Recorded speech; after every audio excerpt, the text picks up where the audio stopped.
নমস্কার ভিউয়ার্স, আমি আবার চলে এলাম চেঞ্জিং সেন্টেন্স নিয়ে। তো চেঞ্জিং সেন্টেন্সটা হতে পারে মানে বহুত রকমের, যেমন affirmative two negative, negative two affirmative. আবার আপনার বলতে পারেন যে মানে affirmative two interrogative, interrogative two affirmative. তো চেঞ্জিং সেন্টেন্স কিন্তু বহুত রকমের হয়। তো আমরা আজকে মানে আলোচনা করব affirmative two negative. Affirmative sentence কাকে বলে? স্টেটমেন্ট যখন হ্যাঁ বোধক বোঝাবে তখন তাকে আমরা কি বলবো? অ্যাফার্মেটিভ বলবো। আর যখন স্টেটমেন্ট যখন মানে না বোধক বোঝাবে তখন আমরা তখন তাকে আমরা সেই সেন্টেন্সকে নেগেটিভ বলবো। ঠিক আছে? তো অ্যাফার্মেটিভ আর নেগেটিভ সেন্টেন্সটা আপনাদের ক্লাসে হয়তো ক্লিয়ার। এখন অ্যাফার্মেটিভের সেন্টেন্সের একটা উদাহরণ দিয়েছি, দেখেন, he is an honest man. He is an honest ম্যানটা হচ্ছে আপনার অ্যাফার্মেটিভ, এবং নেগেটিভটা হচ্ছে, আমি একটা নেগেটিভের উদাহরণ দিই তাহলে আপনাদের বুঝতে সুবিধা হবে। হি ডিড নট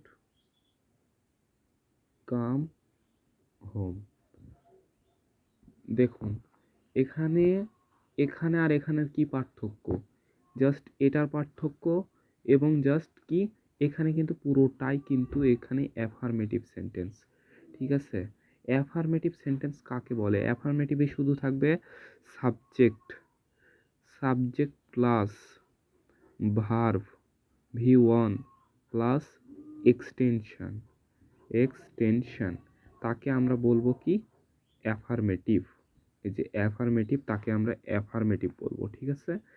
আর এরপর সে বিপরীত আসেন, যেমন দেখুন, হি ডিড নট, এইটুকু আপনি যদি বাদ দেন তাহলে কি থাকবে? হি কাম হেয়ার। ঠিক আছে?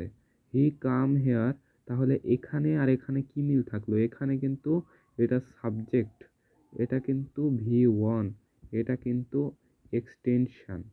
ঠিক আছে? তো এখানে আর এখানে কিছু মিল নেই। জাস্ট যখন আমরা ডিড নটটা তুলে দিলাম, মানে আউট করলাম, তখন কিন্তু এটা হয়ে যাবে অ্যাফার্মেটিভ। তো বুঝতে পেরেছেন? তো আমাদের কিন্তু এইভাবেই কিন্তু অ্যাফার্মেটিভ করতে হবে। আবার জাস্ট এটাকে নেগেটিভ করতে বললে কি হবে? ঠিক আছে? এটাকে জাস্ট নেগেটিভ করতে বললে এখানে কিন্তু কেম দেওয়া থাকতো। এখানে কিন্তু অ্যাফার্মেটিভ সেন্টেন্সটা হতো কেম। ঠিক আছে? এখানে কেম হতো, যেহেতু ডিড নট মানে পাস্ট ইনডিফিনিটের কথাও তুলছে, তাই এখানে কিন্তু কেম হতো। আচ্ছা, মানে কেমই হবে। আর এটাকে যখন আমরা নেগেটিভ করব তখন কিন্তু এই হি, মানে এক কথায় এইটা, এই সেন্টেন্সটা বোঝা গেল। তো আমরা কিন্তু চেঞ্জিং সেন্টেন্সের যেটা মূল বিশেষত্ব অ্যাফার্মেটিভ আর নেগেটিভ, সেটা কিন্তু আমরা জেনে নিয়েছি, তাই না? এবার চলো এবার দেখা যাক আমাদের অন্যটা, মানে অ্যাফার্মেটিভ থেকে কিভাবে নেগেটিভ করতে হয়। যেমন বাক্যের মধ্যে যদি মানে বাক্যের মধ্যে যদি অক্সিলিয়ারি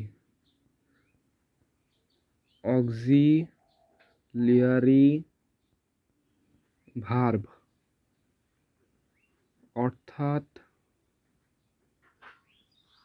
অর্থাৎ am is are was were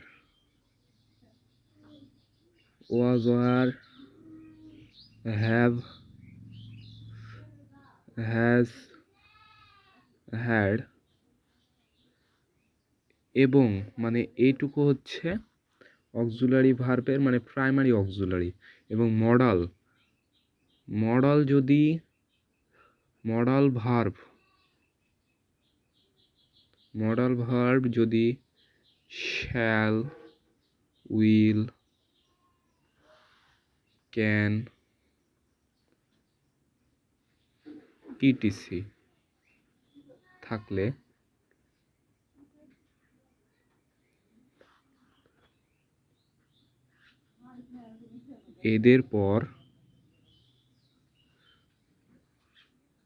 এদের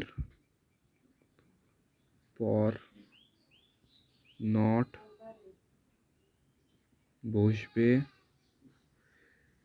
এবং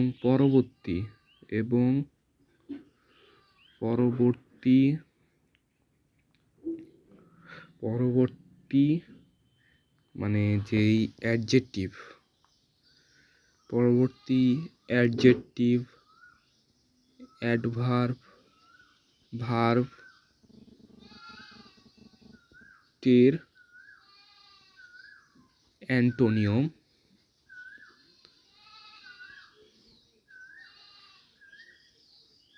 বা বিপরীত শব্দ বসবে।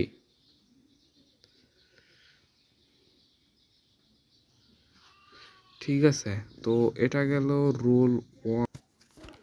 যেমন এক্সাম্পল অ্যাফার্মেটিভ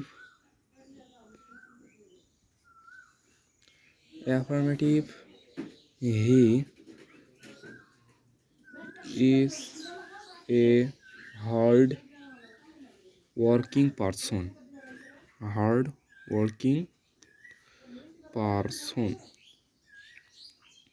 ঠিক আছে, তো এর নেগেটিভ করতে গেলে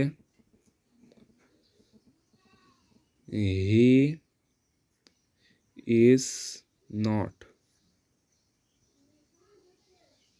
অ্যান আইডিয়াল পারসন। ঠিক আছে, এখন এখানে আইডিয়ালটা হলো বিপরীত শব্দ, এই হার্ড ওয়ার্কিংটা একটা হলো কিন্তু ফ্রেজ। ঠিক আছে, তো হার্ড ওয়ার্কিং কিন্তু বিপরীত শব্দ আইডিয়াল। তো এটা গেল রুল 1। এবার রুল 2, মানে অ্যাফার্মেটিভ থেকে নেগেটিভ করতে ব্যক্তির ক্ষেত্রে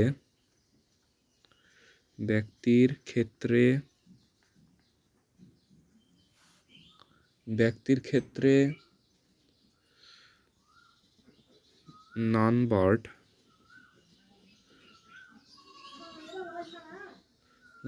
ভার্ব বস্তুর ক্ষেত্রে নাথিং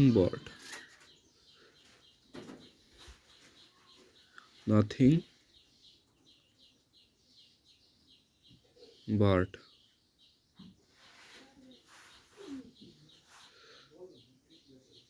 আর সংখ্যার ক্ষেত্রে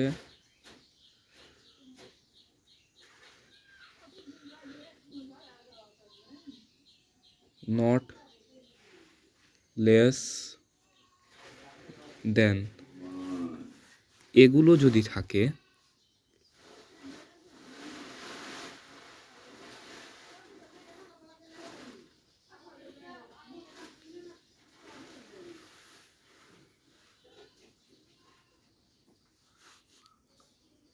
অনলি বা অ্যালন,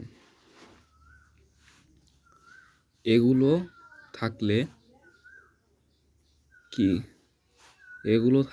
কিন্তু এগুলো ব্যবহার করতে হয়। ঠিক আছে, এই যে আমি ইনভার্টেড করে দিচ্ছি পেন দিয়ে, এই যে যদি থাকে একটি বাক্যের মধ্যে, যদি এগুলো থাকে তাহলে অনলি বা অ্যালন যদি থাকে তাহলে ব্যক্তির ক্ষেত্রে নট অনলি, ঠিক আছে, বস্তুর ক্ষেত্রে নাথিং বাট, সংখ্যার ক্ষেত্রে নট লেস দেন। এখন অ্যাফার্মেটিভের একটি এক্সাম্পল দেখায়। অ্যাফার্মেটিভ কি হবে? Negative. Allah alone can help us. ঠিক আছে, Allah alone can help us. তাহলে আল্লাহ, এখানে কোথায় অ্যালন আছে? এই যে এটা অ্যালনটা বুঝিয়েছে কাকে? আল্লাহকে। তো আল্লাহকে বোঝালে আল্লাহ কি মানুষের মধ্যেই তো পড়ে, তাই না? এক সেন্টেন্সে জানি আল্লাহ এক ও অদ্বিতীয় বা গড বলো, আল্লাহ বলো, যা পারে তাই বলো, এক বা এক অদ্বিতীয়। তো আল্লাহকে মানে অ্যালন কিন্তু আল্লাহকে বুঝিয়েছে, তাহলে ব্যক্তির ক্ষেত্রে নন বার্ড আল্লাহ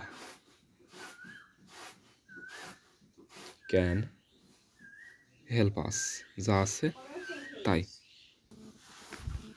এবার rule 3,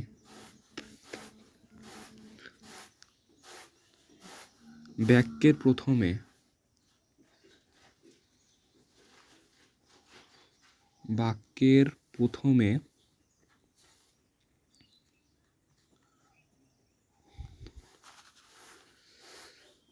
every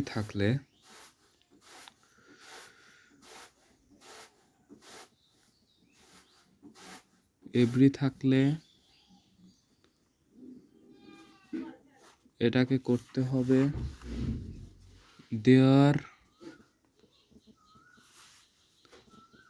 is no but. তাহলে অ্যাফার্মেটিভ একটা ধরো, নেগেটিভ একটা এক্সাম্পল, অ্যাফার্মেটিভ এভরি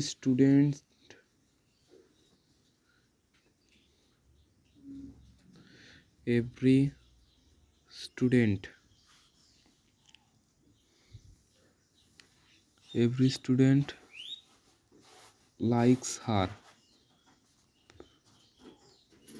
এখন এভরি থাকলে কি হবে, একবারে মুখস্থ বিদ্যা সহ দেওয়ার ইজ নো, দেওয়ার পরে একটু পেজ দিয়ে এই যে স্টুডেন্টটা দেখছো না, এই যে স্টুডেন্ট, এখানে ফাঁকা থাকলে এরপরে এভরির পরে যেই মানে নাউনটা থাকবে সেটাতে বসাতে হবে, নাউন বা প্রোনাউন থাকবে, ঠিক আছে? সে নাউন বা প্রোনাউন কিন্তু এখানে বসাতে হবে। যেমন দেখো স্টুডেন্ট কিন্তু নাউন, স্টুডেন্ট বাট লাইকস হার, মানে এখানে পরে কিন্তু কোনো পরিবর্তন নেই, যে এইভাবে, ঠিক আছে? তো এরপরে আমরা দেখব নিয়ম নাম্বার 4, বাক্যের মধ্যে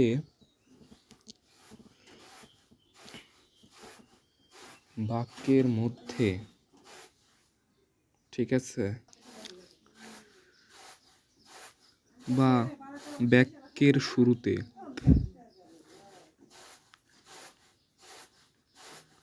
শুরুতে যদি অলওয়েজ থাকে তাহলে এটা করতে ব্যবহৃত হবে, মানে অলওয়েজের জায়গায় নেভার দিতে হবে। নেভার দেওয়ার পরে নেভার বসে এবং অ্যাফার্মেটিভ শব্দটির বিপরীত শব্দ বসবে। অ্যাফার্মেটিভ শব্দটির বিপরীত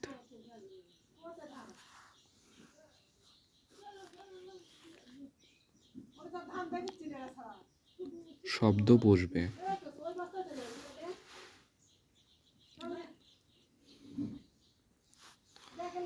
এক্সাম্পল অ্যাফার্মেটিভ আর নেগেটিভ। একটা উদাহরণ হচ্ছে always speak the truth, always speak the truth. এটাকে আমরা যখন নেগেটিভ করব তখন এটা অলওয়েজের পরিবর্তে নেভার স্পিক দ্য ট্রুথের পরিবর্তে কিন্তু আমরা অ্যাফার্মেটিভ সেন্টেন্সকে নেগেটিভ করতে হলে স্পিক দ্য ট্রুথের মানে অ্যাফার্মেটিভের নেগেটিভ করতে হলে তার অ্যাফার্মেটিভের সেই বিপরীত শব্দটি হলো টেল a liar or lie.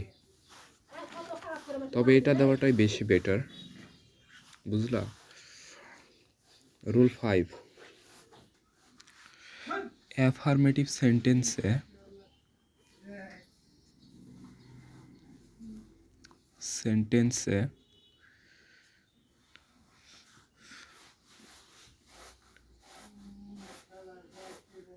Two two two এবং টু থাকলে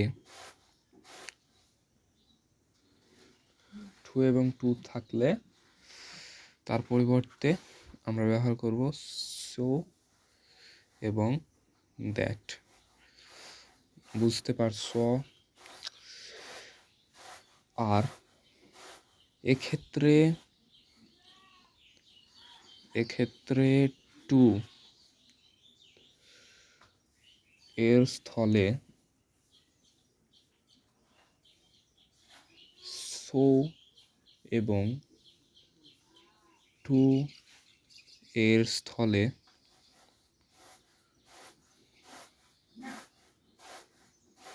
দ্যাট বসবে।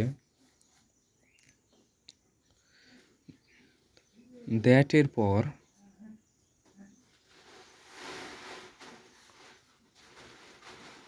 টেন্স অনুযায়ী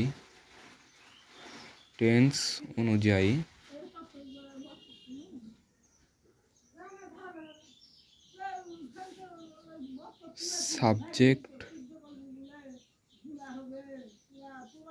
প্লাস ক্যান অথবা কুড নট বসে।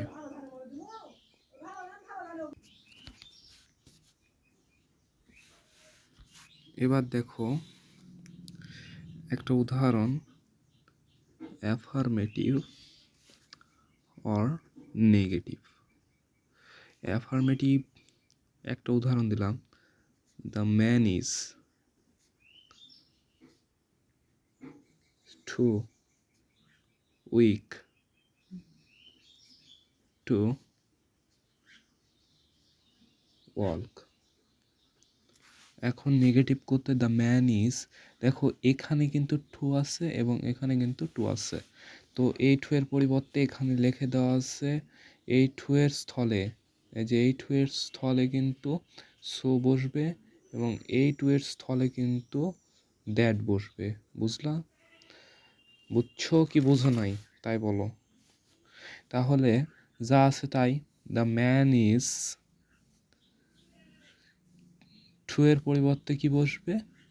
সো এবং উইক, মানে আমরা নিয়ম অনুসারে কিন্তু এ পর্যন্ত চলে এসেছি, সো দিলাম তারপর উইক, এরপরে যে টু আছে আবার, তো এই নিয়ম অনুসারে আবার দ্যাট পর্যন্ত এলাম,